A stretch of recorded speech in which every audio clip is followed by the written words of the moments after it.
Again. Show me again. Mirror, mirror, show her to me. Show me the princess. Perfect. Number 1. Dirty magazines in Ed, Edd, and Eddy. Even though Ed, Edd, and Eddy don't talk about sex, it seems that the subject is always on their mind.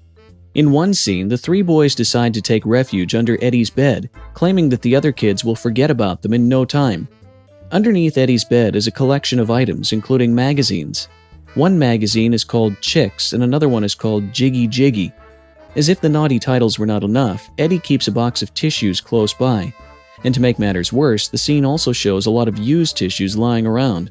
This is highly inappropriate for a kids' show, and it seems to suggest that Eddie likes to masturbate while hiding under his bed. As the scene shifts to another one, the boys are arguing about a can opener. However, the scene pans to an overhead view of Eddie's bed. We're then shown Eddie's bed rocking from the chaotic scene underneath it. This is a very disturbing scene and can be construed in so many ways, and it shouldn't be in kids' shows.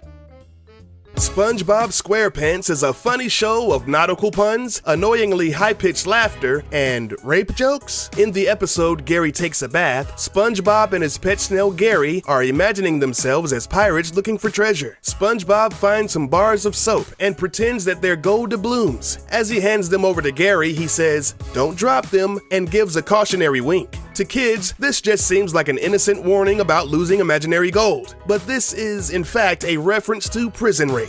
As the legend goes, if one were to drop soap in a prison's community shower, they would have to bend over to retrieve it, while allowing another inmate to, well, you know. This episode was banned in the UK and Australia on 3 separate occasions because of the off-color comedy. Some people will give kudos to the writer for slipping in these kinds of jokes, but I just find it disturbing.